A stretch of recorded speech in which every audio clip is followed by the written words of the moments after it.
une opportunité que nous devons exploiter pour la gloire du Seigneur. La Bible nous montre que la vie est faite d'opportunités. Dieu, c'est un Dieu d'opportunités, un Dieu de seconde chance. A God of second chance. Nous avons un Dieu qui nous donne d'opportunités. Il nous aime tant. Dans son amour, il souhaite, il a le plaisir de nous faire prospérer, de nous faire du bien. C'est un Dieu de multiples opportunités, un Dieu de multiples chances. Nous allons les voir dans la Bible. Mais avant ça, nous lisons la parole de Dieu. Ecclésiaste chapitre 3, verset 1. Il y a un temps pour tout, un temps pour toutes choses sous les cieux. Un temps pour toutes choses. Donc je te dis que la maladie qui te fait souffrir, il y a un temps pour cette maladie. Elle n'est pas éternelle. Quand tu regardes des produits, tu vas à la cuisine, tu vas lire. Il y a une notice qui montre la date d'expiration de chaque produit. Et surtout des produits manufacturés. Donc, il y a un temps pour tout. Il y a un temps de la nuit.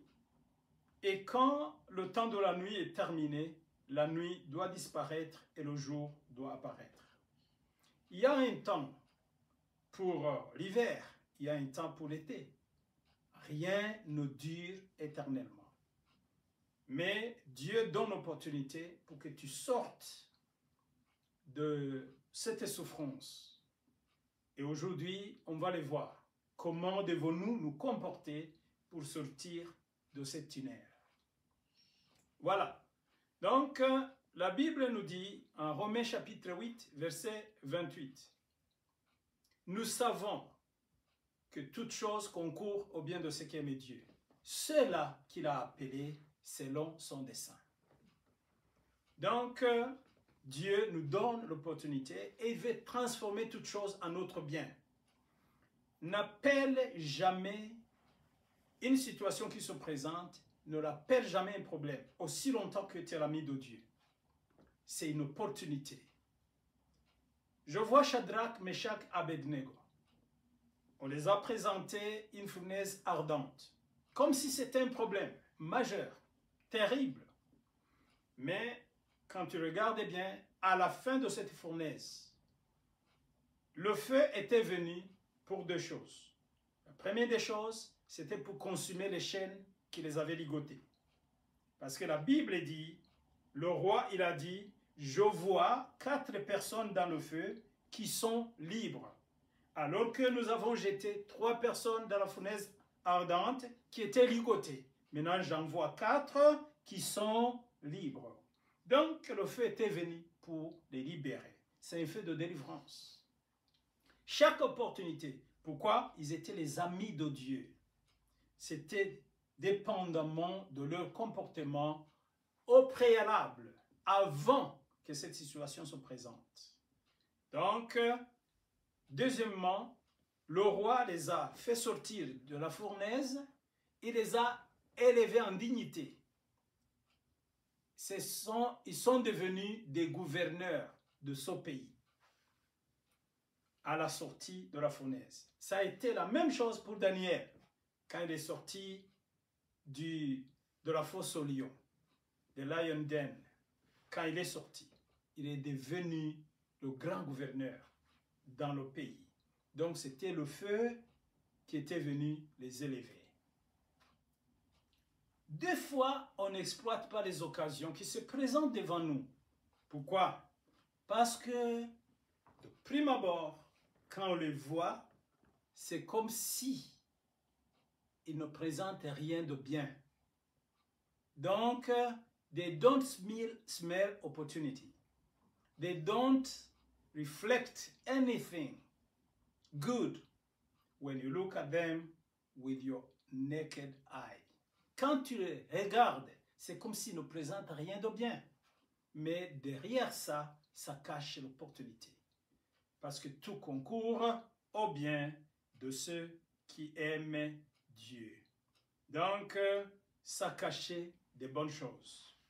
Je me souviens qu'un jour, Daniel, le roi a rêvé et ne savait pas la signification de son rêve. Et on a appelé tous les sages du pays. Et Daniel était dedans. Et on devrait les tuer s'ils ne trouvaient pas la signification du rêve. Et le roi disait, tu dois d'abord connaître ce que j'ai rêvé et tu dois me dire la signification. Daniel, il est allé devant Dieu et Dieu lui a révélé ce qu'il a fait rêver le roi et il lui a expliqué la signification. C'était fini pour la situation. Il a été élevé en dignité, il a dominé dans le pays où il était en exil. Donc, les opportunités. Tout ce qui se présente dans ta vie, c'est l'opportunité.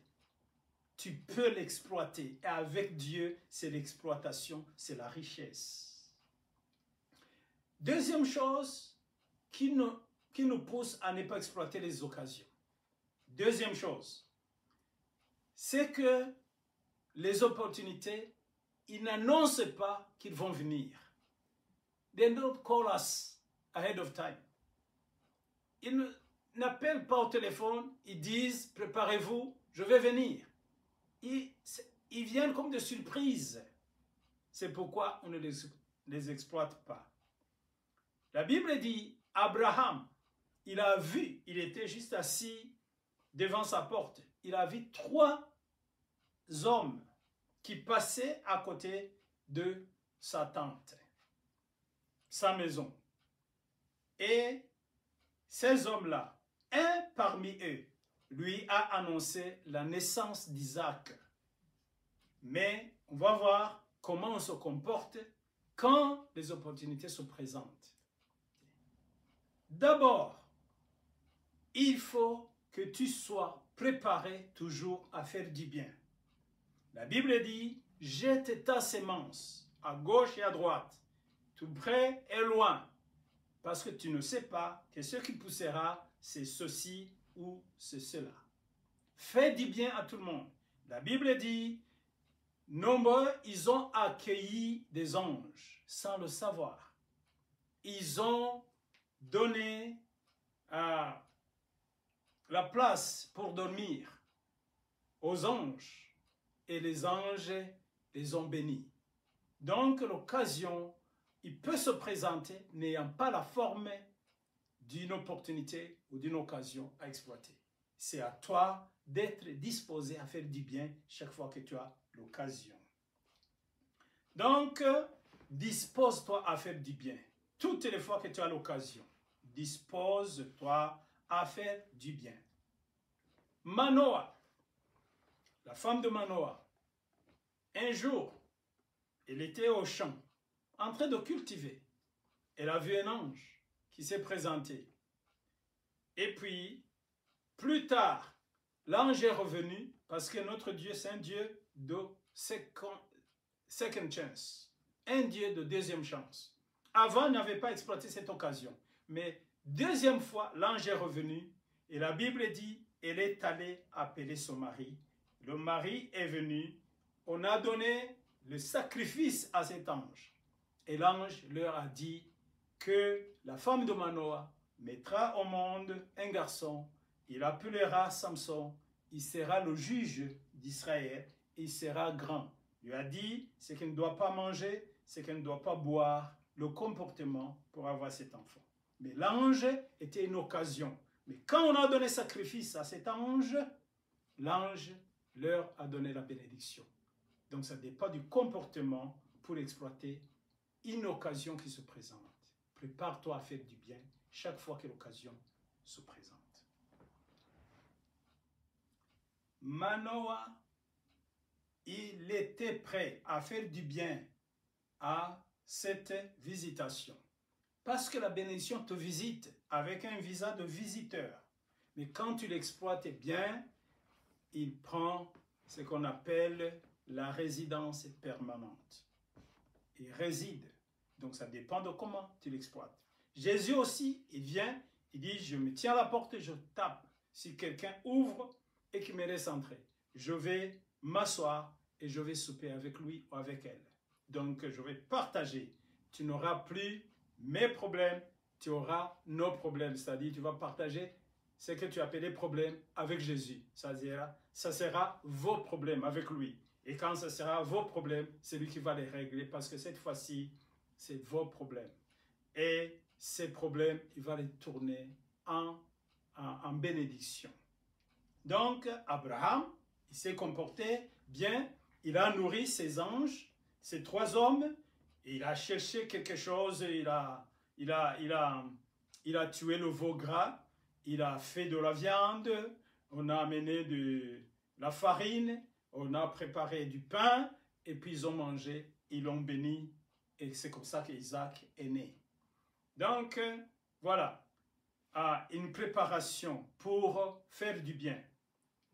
David était dans la forêt. Un jour, une occasion se présenta. Goliath se leva pour menacer Israël. Lui ne savait pas que c'était son occasion. Mais ce qui a poussé David à exploiter cette occasion en sa faveur, c'est parce que lui, il vivait bien avec son Dieu, même dans la forêt. Convertis-toi. Accepte Jésus comme ton Seigneur et Sauveur. Sois rempli du Saint-Esprit. Reste en connexion permanente dans la prière. Sois en connexion permanente. La Bible dit jour et nuit, médite sur ces choses. Chaque fois que tu as l'occasion, lis la Bible, comprends, médite et prie. Chaque fois, tu vis bien avec Dieu. Garde ton cœur de toute souillure. Donc, sois toujours en préparation. Dès que l'occasion se présente, comme ça tu vas l'exploiter parce que tu vis bien au préalable avec Dieu. Tu vis bien. Donc voilà, David, il est descendu. Il pensait qu'il allait donner de la nourriture à ses frères. Et quand il est descendu, la Bible dit comment David est devenu le roi d'Israël. C'est en toi Goliath, justement, parce que c'était l'occasion qui était venue l'élever, l'introniser. Chaque fois qu'une occasion se présente, après avoir tué ce Goliath qui est devant toi, tu deviendras le chef. Tu vas dominer sur ce qui dominait sur toi. Mais il faut que tu sois préparé chaque fois. C'est-à-dire que tu ne sois pas surpris. Vivre bien avec Dieu parce que tu ne sais quand la visitation d'un ange va venir ou l'ennemi va se présenter. Une occasion pour t'élever. Chaque fois, Dieu crée une compétition pour te donner une couronne. Il ne peut pas te donner une couronne comme ça. Il ne peut pas te donner une coupe comme ça. Il ne peut pas te donner juste une bénédiction comme ça. Il crée un petit examen et dans cet examen, quand tu vis bien avec lui, tu le fais avec lui. Et après quoi? Tu auras la bénédiction. Alléluia. Oui, la vie est remplie d'opportunités. Chaque situation qui se présente, si tu regardes bien, c'est l'opportunité. Tu vas sortir de cette situation une richesse. C'est une occasion en or. Il faut l'exploiter. Peu importe comment cette situation semble. Ça peut sembler une mauvaise situation, un problème, alors que si tu te comportes bien, ça sera une opportunité qui va te produire du bien. Je vois Rebecca. Elle était partie chercher de l'eau, juste puiser de l'eau.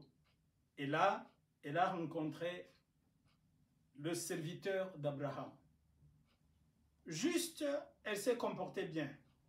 Il lui a demandé de l'eau et Rebecca a dit, je vais te donner de l'eau et je vais aussi donner de l'eau à tes troupeaux.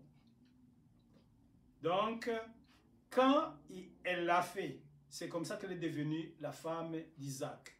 Aujourd'hui, on parle d'elle, rien qu'à cause de son comportement.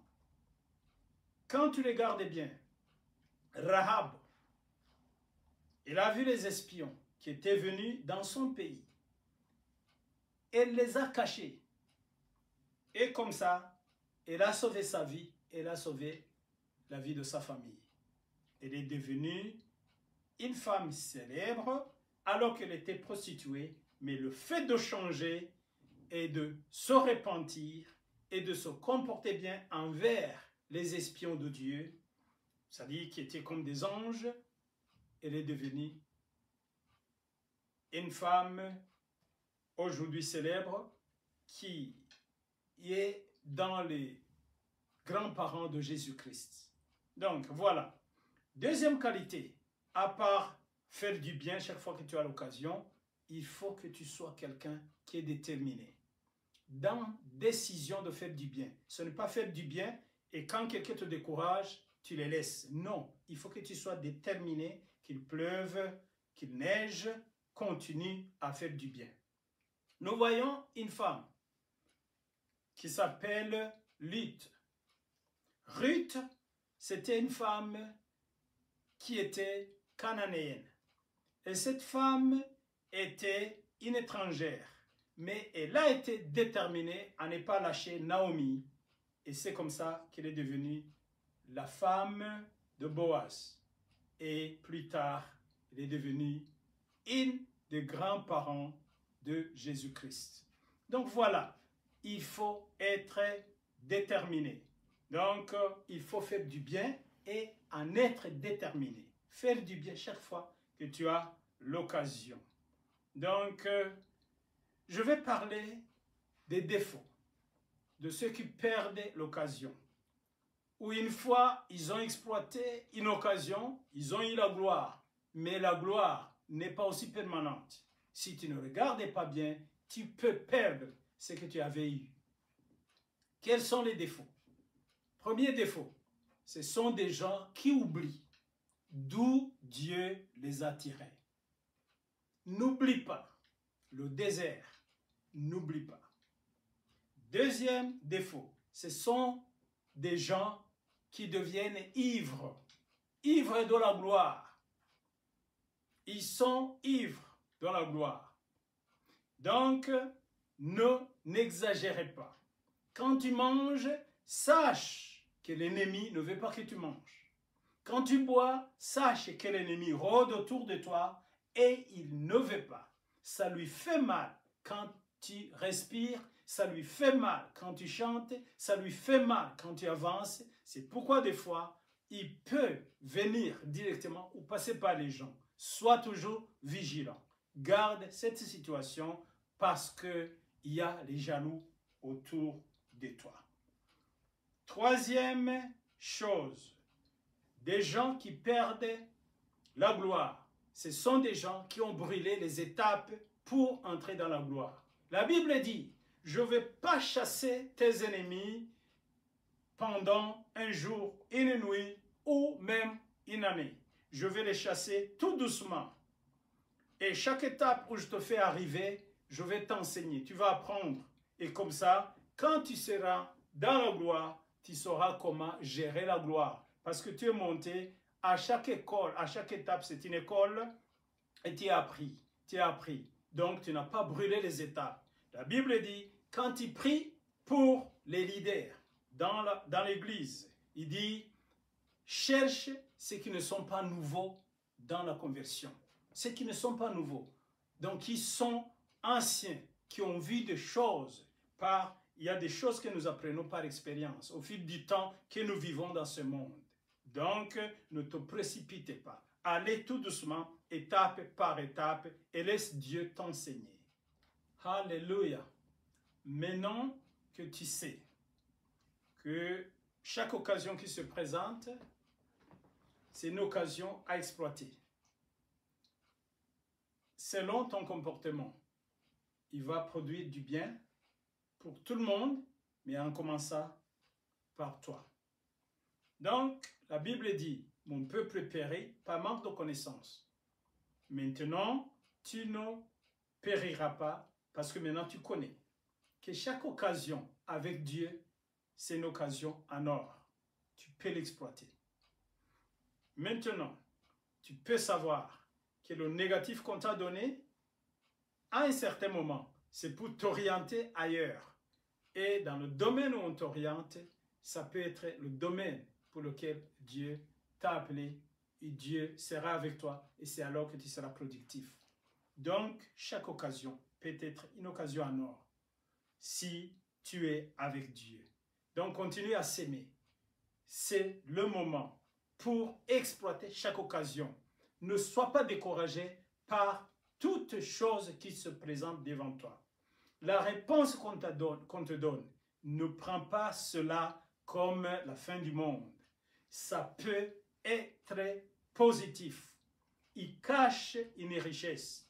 Il faut sonder et regarder au fin fond de cette occasion, derrière cette occasion, derrière cette fournaise ardente, il y a toujours le bien. Parce que Dieu a permis que cela arrive sur toi, il y a du bien que cela cache. Continue toujours, continue à faire du bien, comme Abraham a fait du bien, comme Rahab a fait du bien, comme la femme samaritaine a fait du bien, comme tout le monde, ils ont exploité l'occasion qui était présentée à eux. Donc continue et tu récolteras. Certainement, il y a du bien parce que les projets que Dieu a pour nous sont des projets de paix et jamais de malheur. Jamais et jamais de malheur. Même si ça fait souffrir, mais c'est une bonne occasion, c'est une opportunité que tu ne loupes pas cette opportunité. S'il te plaît, que tu ne rates pas cette occasion parce que Dieu attend de toi le meilleur. Alléluia. Continue toujours à aller de l'avant. Avec Dieu, nous ferons des exploits. La Bible dit qu'avec Dieu, nous ferons des exploits. Mes amis, je vous dis merci pour le fait que vous continuez à nous écouter et à partager le message que vous avez et surtout à mettre en pratique cette parole.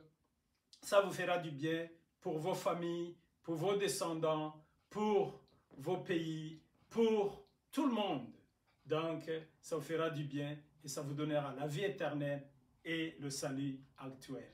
Que Dieu continue à vous bénir abondamment au siècle des siècles. Amen.